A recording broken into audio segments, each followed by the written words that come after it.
Shango, le maître du tonnerre, l'histoire complète du roi divin de la mythologie Yoruba. Prélude, la terre des Orishas.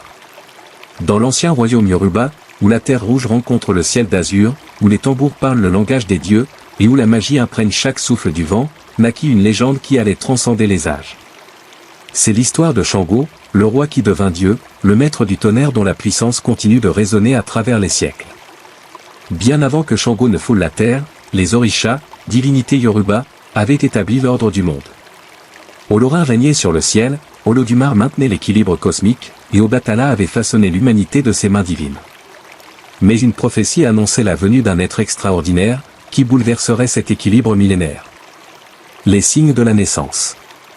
Le jour où Shango vint au monde, la nature elle-même sembla reconnaître l'importance de l'événement.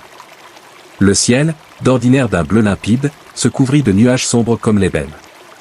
Des éclairs d'une intensité jamais vue zébrèrent l'horizon, leur lumière transformant la nuit en jour. Le tonnerre gronda avec une telle force que les arbres les plus anciens de la forêt sacrée s'inclinèrent jusqu'à terre. Les Babalawo, gardiens de la sagesse divine, observèrent ces signes avec attention. Ils jetèrent les noix de cola et consultèrent l'oracle d'Iefa. Les présages étaient clairs, cet enfant était destiné à un destin extraordinaire. Il porterait en lui la puissance du tonnerre et la force du feu, mais aussi le potentiel de grande destruction. L'enfance du futur roi. Dès ses premiers pas, Shango se distingua des autres enfants. Alors que ses compagnons de jeu se contentaient d'imiter les guerriers avec des bâtons, lui manifestait déjà une force surhumaine. Les récits racontent qu'à l'âge de 5 ans, il pouvait soulever des rochers que même les hommes adultes peinaient à déplacer. Ses yeux brillaient d'une flamme intérieure qui fascinait et effrayait à la fois. Ses cheveux, qu'il portait en tresses élaborées selon la tradition royale, semblaient parfois crépiter d'électricité statique lors des orages. Sa voix, même enfant, possédait déjà cette qualité particulière qui faisait trembler l'air comme un grondement de tonnerre lointain. L'éducation d'un prince. L'éducation de Shango fut confiée au plus grand maître du royaume. Chaque aspect de sa formation était soigneusement choisi pour préparer le futur souverain. Les plus valeureux guerriers lui enseignèrent l'art du combat, maniant l'épée et la lance avec une grâce mortelle. Les griots lui transmirent l'histoire de son peuple, récitant les exploits des ancêtres et les traditions sacrées. Mais c'est auprès des Babalawo que Shango manifesta le plus d'intérêt. Ces prêtres devins, dépositaires des secrets d'Iefa, lui enseignèrent les arts mystiques. Il apprit à lire les signes dans le vol des oiseaux, à comprendre le langage des tambours sacrés, et à manipuler les forces de la nature. Le chemin vers le trône.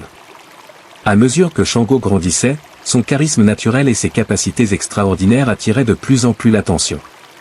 Les anciens voyaient en lui l'incarnation des prophéties, le chef qui mènerait au Y vers une nouvelle ère de grandeur.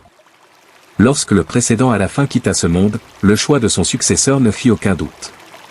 Le couronnement de Shango fut une célébration comme le royaume n'en avait jamais connu. Pendant 7 jours et 7 nuits, les festivités battirent leur plein.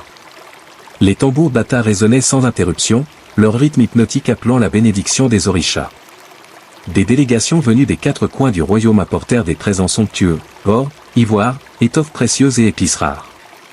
La rencontre avec les 3 reines. Le règne de Shango fut marqué par ses mariages avec 3 femmes extraordinaires, chacune possédant des pouvoirs qui complétaient les siens de manière unique. La première fut Oigreka, la tempétueuse. Belle et farouche, elle commandait au vent et aux tempêtes. Son caractère passionné correspondait parfaitement à celui de Shango, et ensemble, ils formaient un couple d'une puissance redoutable. La deuxième épouse fut Oshin, déesse de l'eau douce et de l'amour. Sa beauté était telle que les papillons la suivaient partout où elle allait, et les fleurs s'épanouissaient sur son passage. Elle apporta dans la vie de Shango une douceur et une sensualité qui tempéraient sa nature fougueuse. La troisième fut Obéa, protectrice du foyer et des rivières. Sa loyauté et sa dévotion envers Shango étaient absolues. Elle possédait le don de guérison et veillait sur la santé du peuple d'Ouigreko avec une attention constante. L'âge d'or d'Ouigreko. Sous le règne de Shango, le royaume d'Ouigreko connut une prospérité sans précédent. Les marchés débordaient de marchandises venues de terres lointaines. Les artisans créaient des œuvres d'une beauté incomparable. Les greniers étaient toujours pleins, et la paix régnait sur les terres du royaume. La justice de Shango était réputée pour être aussi rapide et définitive que la foudre. Il présidait les tribunaux avec une sagesse qui semblait venir des dieux eux-mêmes. Les criminels tremblaient à la mention de son nom, tandis que les innocents trouvaient en lui un protecteur inébranlable. La maîtrise des éléments. Au fil des années, Shango développa ses pouvoirs à un niveau jamais atteint auparavant. Il découvrit qu'il pouvait cracher du feu, une capacité qui renforça sa réputation de souverain surhumain. Les éclairs semblaient répondre à ses ordres, et le tonnerre grondait comme pour accompagner ses paroles. Mais ces manifestations de puissance eurent un effet insidieux sur son esprit. Peu à peu, l'orgueil commença à corrompre son jugement. Il passait de plus en plus de temps à étudier les arts mystiques, cherchant toujours plus de pouvoir. Le grand défi. C'est alors que survint l'événement qui allait changer à jamais le cours de son destin. Désireux de prouver sa suprématie absolue, Shango décida d'organiser une démonstration publique de ses pouvoirs. Malgré les avertissements de ses épouses et les présages inquiétants des Babalawo, il persista dans son projet. Le jour choisi, une foule immense se rassembla sur la grande place du marché d'Oygreko. L'air était chargé d'électricité, et une tension palpable pesait sur l'assemblée. Shango, vêtu de ses plus beaux atours, se tenait sur une estrade ornée de symboles sacrés. La catastrophe. Le sort que Shango tenta de lancer ce jour-là échappa à tout contrôle. La magie, telle une bête sauvage libérée de ses chaînes, se déchaîna avec une violence inouïe. Le ciel devint noir comme la nuit en plein jour, et des éclairs d'une puissance destructrice jamais vue auparavant déchirèrent les nuages. La foudre frappa sans discrimination, embrasant les toits, pulvérisant les arbres centenaires, et semant la mort parmi la foule terrorisée. Les cris de douleur et de terreur se mêlèrent au grondement assourdissant du tonnerre. Ce qui devait être une démonstration de puissance se transforma en tragédie. L'exil et la transformation. Accablé par la culpabilité et la honte, Shango quitta son palais dans la nuit. Certains racontent qu'il se pendit à un arbre, incapable de supporter le poids de ses actions. D'autres affirment qu'il disparut dans les profondeurs de la forêt sacrée, où les esprits anciens l'attendaient. Mais ce qui se passa réellement fut plus extraordinaire encore. Au moment où son corps mortel céda, une transformation miraculeuse s'opéra. Son essence s'éleva vers les cieux, et les orishas, reconnaissant en lui une nature divine jusqu'alors latente, l'accueillirent parmi eux. L'ascension divine. Shango fut transformé en orisha du tonnerre et de la foudre. Sa nouvelle forme divine incarnait non seulement la puissance des éléments, mais aussi la justice divine dans sa manifestation la plus pure. Ses erreurs en tant que mortel devinrent la source d'une sagesse divine, et sa chute devint le fondement de son élévation. Depuis les cieux, il veille désormais sur le monde des hommes. Chaque éclair est une manifestation de sa présence, chaque grondement de tonnerre un rappel de sa puissance. Les pierres de foudre, ces haches de pierre polies que l'on trouve parfois après un orage, sont considérées comme ses emblèmes sacrés. Le culte et les rituels. Le culte de Shango s'est rapidement répandu à travers tout le territoire Yoruba et au-delà. Ses fidèles, reconnaissables à leurs vêtements rouges et blancs, ses couleurs sacrées, perpétuent sa mémoire à travers des rituels complexes et des cérémonies impressionnantes. Les tambours bata, instruments sacrés associés à son culte, reproduisent le grondement du tonnerre et appellent sa présence. Lors des cérémonies en son honneur, les prêtres et prêtresses entrent en transe, possédés par l'esprit de Shango.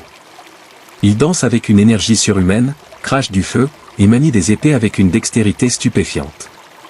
Les symboles sacrés. Les symboles associés à Shango sont riches de signification. La double hache, symbole de sa puissance guerrière et de sa justice divine. Le bélier, représentant sa force et sa détermination. Le rouge et le blanc, ses couleurs sacrées, symbolisant respectivement le feu de sa puissance et la pureté de la justice divine. Les offrandes traditionnelles comprennent le mouton, les bananes, l'huile de palme et le vin de palme. Ses fidèles lui présentent également des plats épicés, reflétant la nature ardente de leur divinité. L'héritage dans le monde moderne. Aujourd'hui, le culte de Shango reste vivant, non seulement au Nigeria mais partout où la diaspora yoruba s'est implantée. Dans les Caraïbes, en Amérique du Sud et même aux États-Unis, des communautés perpétuent ses traditions et célèbrent sa puissance. Son histoire continue d'inspirer artistes, écrivains et conteurs.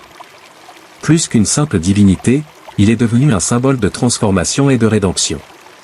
Dans le monde moderne, son mythe résonne avec une pertinence particulière, nous rappelant les dangers de l'orgueil et la possibilité de transcendance. Les enseignements universels. L'histoire de Shango nous enseigne plusieurs leçons fondamentales qui transcendent les cultures et les époques. Elle nous montre que le véritable pouvoir réside non pas dans la capacité à dominer les autres, mais dans la sagesse de reconnaître ses propres limites. La transformation de Shango d'un roi mortel en une divinité illustre aussi la possibilité de renaissance et de rédemption. Même après les plus grandes erreurs, il est possible de se relever et de devenir une meilleure version de soi-même. Conclusion, l'écho du tonnerre. Le mythe de Shango continue de résonner à travers les âges, aussi puissant que le tonnerre qui gronde dans le ciel d'orage. C'est une histoire qui parle de pouvoir et de responsabilité, de justice et de rédemption, d'ambition et d'humilité. Dans chaque éclair qui illumine le ciel nocturne, dans chaque roulement de tonnerre qui fait trembler la terre, les héritiers de cette tradition voient la manifestation continue de Shango, le roi devenu Dieu, le gardien éternel de la justice divine. Ainsi perdure la légende de Shango, transmise de génération en génération, aussi éternelle que les forces de la nature qui l'incarnent, aussi vivante que les traditions qui la perpétuent, aussi profonde que les mystères qu'elle continue de révéler à ceux qui savent écouter le grondement lointain du tonnerre.